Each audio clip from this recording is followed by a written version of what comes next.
3 cara praktis identifikasi fakir miskin dalam zakat.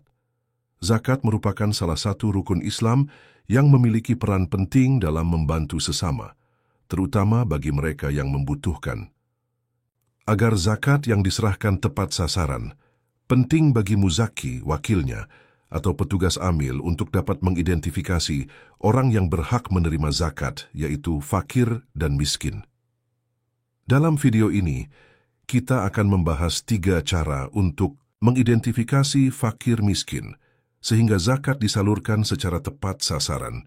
Cara menyerahkan zakat kepada fakir dan miskin, muzaki, wakilnya, atau petugas amil, memiliki tanggung jawab untuk menyalurkan zakat kepada fakir dan miskin dengan cara yang tepat.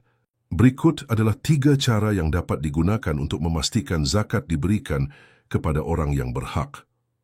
Pertama, pengetahuan yang meyakinkan.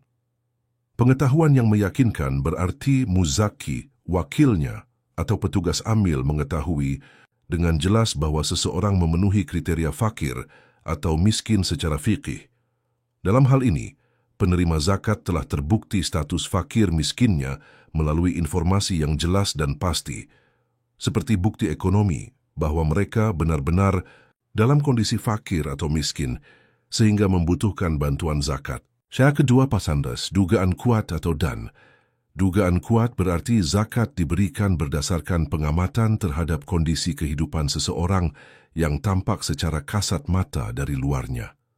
Dalam hal ini, meskipun belum ada bukti yang sangat jelas, seseorang dianggap layak menerima zakat karena kondisi hidup mereka terlihat menunjukkan kesulitan ekonomi. Ketiga, pengakuan yang bersangkutan.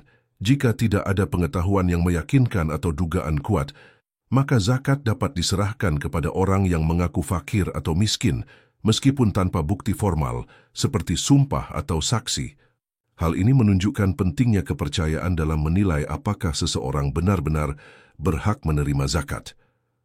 Pengakuan orang sebagai fakir atau miskin dapat dijadikan dasar penyerahan zakat, karena kondisi kemiskinan seringkali sulit diketahui oleh orang lain.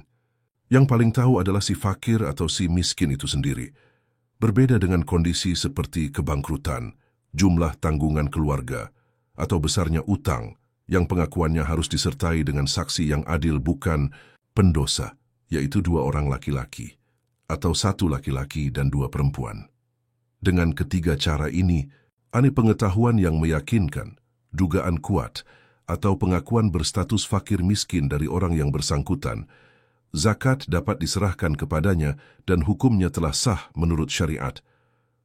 Syekh Nawawi Banten menjelaskan, وَمَنْ عَلِمَ أَوْ ظَنَّ الدَّافِعُ حَالَهُ مِنْ اسْتِحْقَاقِ الزَّكَاةِ وَعَدَمِهِ عَمِلَ بِمُقْتَضَى ذَلِكَ وَمَنْ لَمْ يَعْلَمْ أَوْ يَظُنَّ حَالَهُ فَإِنِ ادَّعَى ضَعْفَ إسلام أو فقرا أو مسكنة أو كونه غازيا أو ابن سبيل صدق بلا يمين وإن ادعى عيالا أو تلف مال عرف أنه له أو عاملا أو مكاتبا أو غارما أو بقية المؤلفة كلف ببينة وهي عدلان أو عدل وامرأتان يخبران بذلك وإن لم يكن باللفظ الشهادة artinya dan orang yang kondisinya diketahui atau diduga oleh pembayar zakat, wakilnya atau amil zakat, ia berhak mendapatkan zakat atau tidak berhak. Maka pembayar zakat dan semisalnya mengikuti pengetahuan dan dugaannya itu. Ini sementara orang yang tidak diketahui kondisinya, apakah berhak mendapatkan zakat atau tidak, maka bila ia mengaku-ngaku masih lemah Islamnya, mengaku fakir, miskin, prajurit perang, atau ibnu sabil, orang dalam perjalanan, maka pengakuannya itu dibenarkan tanpa harus bersumpah.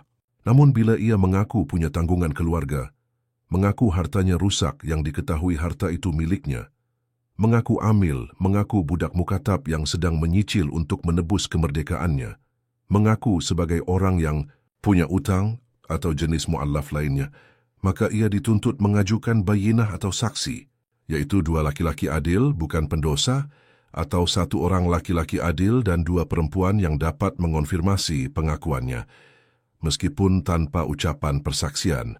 Nihayatuz Zain, halaman 176. Sumber: Keputusan Bahtsul Masail Komisi Maudhu'iyah, Pengurus Wilayah Nahdlatul Ulama Jawa Tengah, di Pondok Pesantren Al-Ina'roh Batang, 14 Agustus 2023. Ahmad Muntaha AM, Redaktur Keislaman NU Online, dan Wakil Ketua Lembaga Bahtsul Masail, Pengurus Wilayah Nahdlatul Ulama, Jawa Tengah,